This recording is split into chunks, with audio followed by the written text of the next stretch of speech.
मामला फतेहपुर जनपद के थाना जाफरगंज के अंतर्गत कस्बे का है, जहां राजू पटवा की बेटी पर उसके ही पति ने अवैध तमंचे से जान से मारने की नियत से छत पर खड़ी अपनी पत्नी ज्योति पर फायर कर दिया, जो बाल बाल बच गई है। उन्होंने छत पर लेटकर बेटी और उसकी मां ने अपनी जान बचा ली है। बताया जा रहा है कि पहले मां और बेटी अपने दरवाजे पर बैठी थी कि तभी बेटी का पति अचानक वहां पहुंच गया और मां और बेटी छत पर चढ़ गई। प्रत्यक्षदर्शियों की माने तो होंडा साइन गाड़ी से युवक आया और दरवाजा खुलवाने लगा। दरवाजे नहीं खुले तो उसने अवैध तमंचा जानलेवा हमला कर दिया। परिजनों के अनुसार आरोपी व्यक्ति राजेश है, जो बिंदकी निवासी है और उनका दामाद भी है। वो ज्योति के साथ अक्सर मारपीट करता था। हम यहाँ सर बैठे थे और बैठे बैठे ये पीछे से आया, आके जब हमने इसको देख लिया तो हम दरवाजा बंद कर लिया, तो ये तुरंत आके गोली लगा दिया। गोली लगाने के बाद मम्मी मेरी ऊपर छत में गई। जब वहाँ से मम्मी देखने लगी तो ये जाके 2 फायर किया, वहाँ से फायर करके भाग गया। क्या नाम है आपके हस्बैंड का? राजेश उर्फ बुद्धराज। और ससुर का क्या नाम है आपके? मुन्ना लाल पटवा। कहाँ के निवासी हैं? बिंदकी। फायर करके गया है जी, 2 फायर करके गया। किस विवाद पे फायर किया उसने? सर मेरी तबीयत खराब है, यहाँ मुझे छोड़ गया तो मारपीट करता है हमेशा, मुझे 8 साल से मारता है बराबर। 8 साल से मारता है 8 साल से मारता है। हम वहाँ रहते थे, हमारे सामने भैंसे अनुआ रहा था। क्या नाम है आपका? अनुराग सिवरे। कैसे हुई थी घटना? आए वहाँ से गाड़ी खड़ी की है, ये यहाँ पर द्वार पर बैठी थी। तो ये लोग तुरंत भीतर घुस गए। पहले जंगलस लगाया उसने गोली, अब फिर वहाँ से वो जब ऊपर देखा, फिर मोटरसाइकिल में बैठा, जब ऊपर उन्होंने देखा तो यहाँ पर साहब मेरे बगल से बिल्कुल गोली निकल के गई है। मेरे कान से अगर बच नहीं, मेरे लगते अगर दीवार में टकरा जाती थी गोली। फायर करके फरार हो गया? हाँ, फायर करके तुरंत फरार हो गया। मैंने कहा रुक, तुरंत फरार हो गया। साहब भैंसे अनुआ। खबर यूपी के जनपद चंदौली से है, जहां एक तरफ शासन के निर्देशानुसार नौनिहालों को पढ़ाने के लिए शहरों के अलावा ग्रामीण क्षेत्रों में भी अध्यापकों की भारी भरकम फौज खड़ी की गई है, ताकि छात्र छात्राओं को अच्छी शिक्षा मिल सके।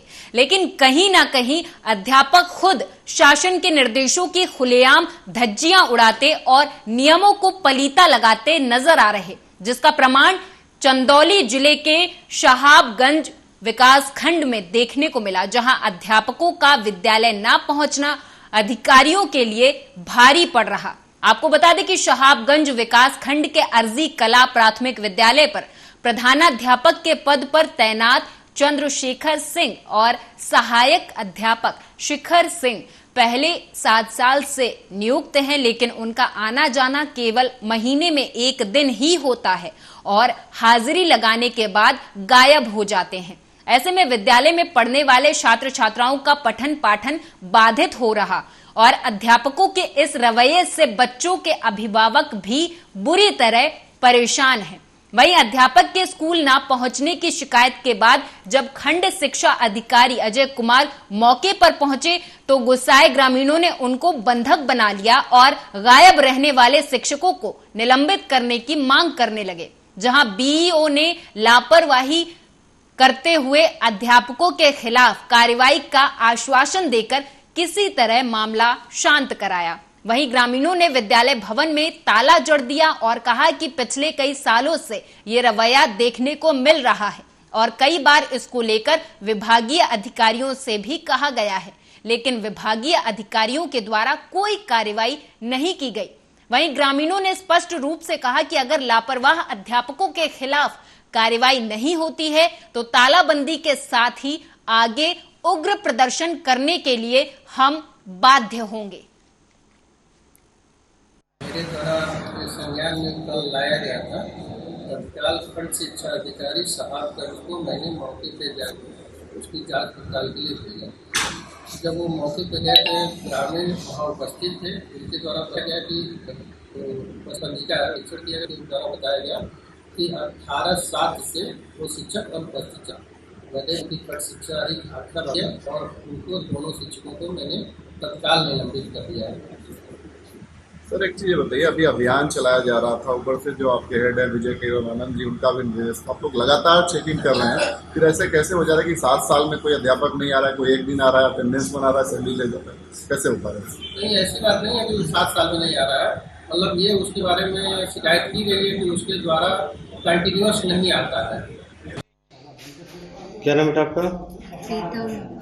किस क्लास में पढ़ती हो आप? स्कूल का नाम क्या है आपके? प्राथमिक विद्यालय। आपके हेडमास्टर साहब का नाम क्या है? आपके हेडमास्टर साहब कितने साल से स्कूल में नहीं आ रहे हैं? आप लोगों की पढ़ाई कैसे होती है? तो आप लोगों ने हेडमास्टर साहब से कहा नहीं कि आप आते नहीं हैं, पढ़ाते नहीं हैं, हम लोगों की पढ़ाई खराब होती है? आते ही नहीं है तो कहाँ से कहें? एक बार भी नहीं आए? तो आपके प्रधानाध्यापक का नाम क्या है? विद्यालय आते हैं? आते हैं 2-3 बार आए थे। तो कितने समय में 2-3 बार आए? 3-4 साल। 4 साल तक विद्यालय आए ही नहीं? यस। तो आपने कहा नहीं कि सर आप आते नहीं हैं विद्यालय, हम लोगों की पढ़ाई कैसे होगी? यस कहा। तो क्या बोले? आते हैं 2 बार 3 बार तो ये कहा थे। अच्छा, स्कूल में आप लोगों को फल मिलता है? यस। कब कब मिलता है? सोमवार को। दूध? नहीं। दूध नहीं मिलता। कितने समय से? साल। ये देखें, यहाँ सबसे बड़ी बात ये है कि यहाँ 2015 से हेडमास्टर जो हैं चंद्रशेखर सिंह तैनात हैं और लगातार पहले 1 महीने में आते थे और बाद में 6-6 महीने पर आने लगे। आज जब भी आते हैं 6 महीने का एक बार हस्ताक्षर कर करके अपना वेतन ले लेते हैं और यहाँ गरीब घर के बच्चे आते हैं और उनका भविष्य बिल्कुल अंधकार में है। इसलिए हम लोग बिल्कुल तटस्थ हैं कि जब तक कोई निर्णय नहीं होता है ताला नहीं खुलेगा। तो ताला जड़ने से पहले किसी सक्षम अधिकारी के यहाँ शिकायत आप लोगों ने की थी? जी हमने की थी, बिल्कुल 1076 पर मुख्यमंत्री पोर्टल पर हमने ऐप्स पर किया था जन सुनवाई के तहत। वहाँ से भी 15 तारीख को जो रिपोर्ट आई जिला बेसिक शिक्षा अधिकारी के यहाँ और तुरंत उन्होंने अवगत करा दिया हेडमास्टर साहब को। 16 तारीख को आकर करके पूरा सिग्नेचर बना करके चले। ये देखें, यहाँ सबसे बड़ी बात ये है कि यहाँ 2015 से हेडमास्टर जो हैं चंद्रशेखर सिंह तैनात हैं और लगातार पहले 1 महीने में आते थे और बाद में 6-6 महीने पर आने लगे।